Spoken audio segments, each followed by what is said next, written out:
อค้าเหมือนส่งไว้ก็ขอตั้งเซ็งนะครับเนาะเจอเข้ามาโดยใน YouTube ของเขานะครับเนาะ SKL Video นะครับเนาะเขาใจคือนะครับเนาะโอเคมันในก็จะมี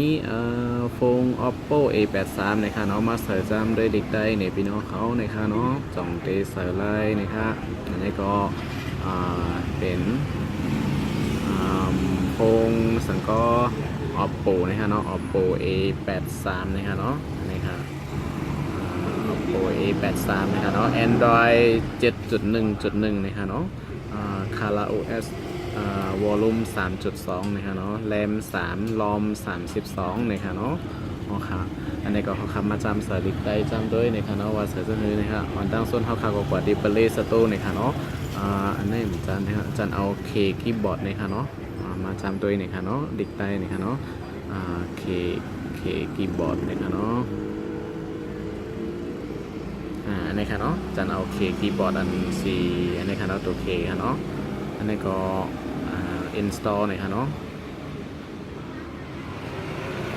จันเอาเคคีย์บอร์ดมาเจอนะฮะเขาค่ะก็แต้มจำด้วยว่าจ่องลิกไตมันปลาหรือเตะไรลงใส่มาก่อนนะฮะเขาค่ะก็จำด้วยนะฮะอันนี้เพราะว่าเขาค่ะโหลดมาจันมาอย่างไหนเขาค่ะก็โอเปนนะคะเนาะเปิดเดียวก็เปิดปันทีในค่ะนะ enable เคคีย์บอร์ดนะคะเนาะเด็กปันทีในทางการเลยนะคะเนาะเขาก็มาเปิดปันทีดิเคคีย์บอร์ดนะคะเนาะเปิดให้มันเขียวๆทีในนะคะเนาะแล้วก็ use นะคะเนาะเด็กปันทีในครับเขาค่ะว่าให้ส่วนไหนทีในยาวเนี่ยเขาค่ะก็ถอยหลังมาเลยค่ะเนาะแล้วก็เข้ามาดีแค่พังกำพาเนี่ยค่ะเนาะเขาค่ะก็มาเลือกว่าจะเอาเป็นพิมพ์อีสังทองนะคะเนาะอันนี้ก็ค่ะอันนี้ก็เดี๋ยวมีลิกอังกฤษเฮลิกโซจีนะคะเนาะลิกมันโซจีไว้ค่ะเนาะเขาค่ะคะแนนลิกใต้เนี่ยเขาค่ะก็เอาลิกใต้อยู่นี่โคตรนะคะเนาะดีนะคะเนาะชั้นอยู่นี่นะคะนะเด็กอันในปลาอันหนึ่งนะคะเนาะว่าคะแนนลิกไทยเนี่ยก็เด็กปลาลิกไทยนะคะโซจีใต้เนี่ยคะแนนเนี่ยก็เอาปลาก็ไล่เมาก็ไล่นะคะเนาะเอาพี่น้องเขาเก็บใจว่านะคะเนาะพวกเย้าจึงไหนเขาค่ะก็ออกกว่านะคะเนาะกว่าเต็มจำด้วยนะคะเนาะว่าจ่องมันเต็มไรนะคะเนาะอันนี้ทำไปออกมาค่ะเนาะเขาค่ะก็กว่าดีเคคีย์บอร์ดแทนกำหนึ่งนะคะเนาะนี่ตรงนี้ค่ะดีในค่ะเนาะพวกเขาค่ะเปิดเคคีย์บอร์ดในมาในตั้งในเดี๋ยวมีอันแรงๆนะคะเนาะในเขาค่ะเด็กกันดีในค่ะมันดิกขึ้นมาว่าเขาค่ะเลือกอันนี้เมื่อเร็วเป็น Oppo อยู่นะคะเนาะเขาค่ะเดี๋ยวเลือกเคคีย์บอร์ดในแต้มนะคะเขาค่ะก็เลือกปันอันตั้งในค่ะนะเคคีย์บอร์ดนะคะเนาะเดี๋ยวก็ค่ะบวกเขาค่ะเปิดเดียวในเขาค่ะก็จำกับเต็มด้วยนะคะเนาะใน YouTube อันว่าในข้อความเมสเซจนะคะเนาะอันนี้ก็เด็กขึ้นมาเป็นคีย์บอร์ดคีย์บอร์ดนะคะเนาะเขาค่ะก็เด็กด้วยนะคะอันนี้ลิกอังเกตแล้วก็ลิกมันนะคะเนาะลิกมันในเต็มลายกูตัวนะคะเนาะแล้วก็เด็กแทงนะคะอันนี้ค่ะลิกใต้เขาค่ะมันออกมาเป็นนะคะเนาะย้อนไปว่าไปมีฟอนมันนะคะเนาะมันออกเตียนเหมือนลิกมันนั่นกล้วยนะคะเนาะค่ะลิกใต้เขาเต็มไปไล่นะคะเนาะค่ะอันนี้ก็ลิกใต้เฮาปุ๊บเปิดขึ้นมามันได้เปลี่ยนเสื่องไหนไว้นะคะเนาะค่ะเดี๋ยวเลยกว่าลงลิกฟอนต์มันก่อนนะคะเนาะค่ะเพราะฉะนั้นค่ะก็กว่าดี Google นะคะเนาะเข้ากว่าดีเว็บไซต์เจ้าไต้หนุ่มเขานะคะเนาะwww.tainum.com นะคะเนาะเข้ามาจันเอาดีเว็บไซต์เจ้าไต้หนุ่มไลน์นะคะเนาะค่ะอันนี้ก็จันขึ้นกว่าตั้งเหนือสุดๆเลยค่ะเนาะตั้งเหนือในนะคะเนาะแล้วก็เดมี่ดีในนะคะเนาะลายเสือฟอนต์ยูนิโคดนะคะเนาะOppo A83 นะคะเนาะอันนี้ก็เด็กเข้ากว่าดีในอะไรค่ะนะแล้วก็โปรเด็กเข้ากว่าอ่านด้วยลายเฮ็ดมันตีเฮ็ดจอมตามแคปหางในก็ไลนะคะเนาะอันนั้นก็เฮ็ดจอมคลิปขาเฮาในก็ไลนะคะก็เฮาค่ะก็จันเอาทีมมันดีนะคะเนาะทีมสโตนะคะเนาะอัปเดตนะคะเนาะเอาค่ะก็จันเอาดีในนะคะ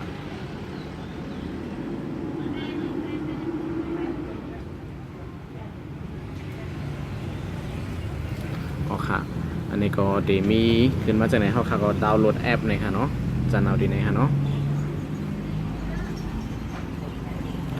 อันนี้ผมใจครับ อันนี้ผมเจอนะครับเนาะเป็นโฆษณาออกก่อนนะก็เด็กโดยแทงกำหนึ่งค่ะเนาะ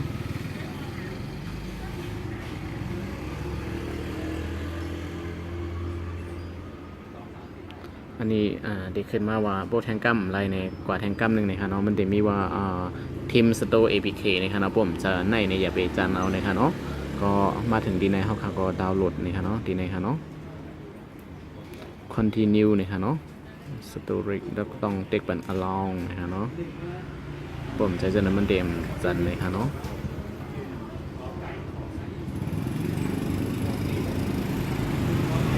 อะไรค่ะเนาะมันเดเตือนเขาค่ะว่าฝ่ายในมันเดมี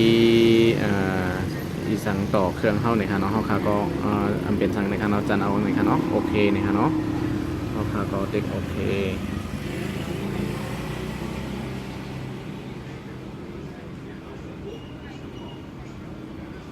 อันนี้ค่ะตึกโหลดอยู่นะคะเนาะ Team Store APK นะคะเนาะ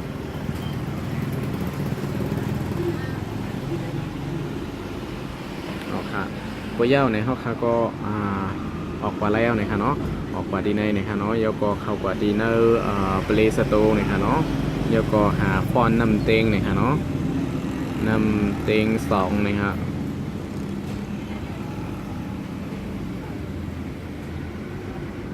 นำเต็ง2 for Oppo นะคะเนาะเอาเป็นอัน2นะคะนะ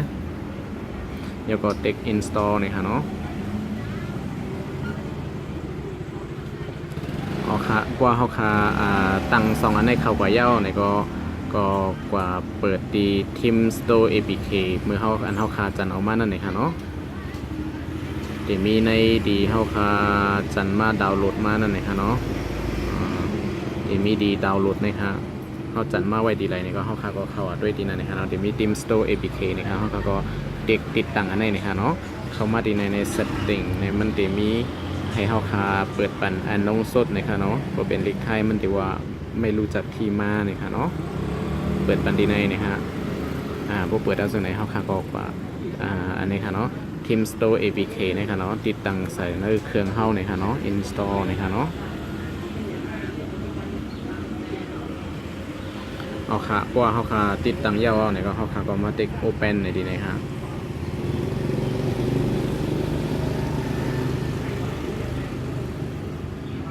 อันนี้ก็มาติ๊กดี Team Store ในก็ไรเนี่ยค่ะเนาะมันลงดับลงก่อนขึ้นเลย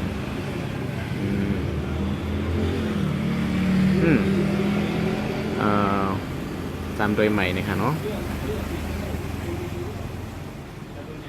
มันเปิดอำไรค่ะนะ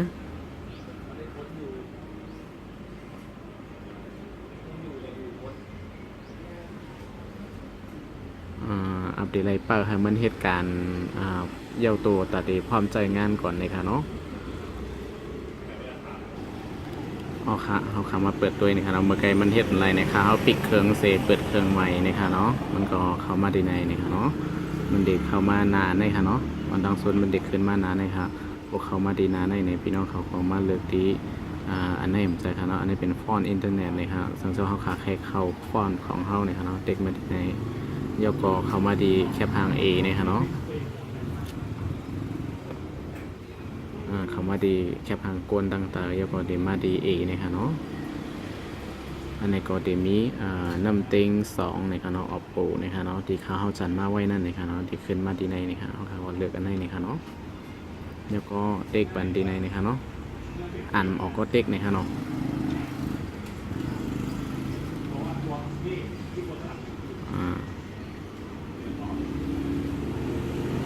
อันนี้ก็อาเปียเยาโตนะคะเนาะเขาบอกว่าเต็มจำด้วยนี่ค่ะเนาะ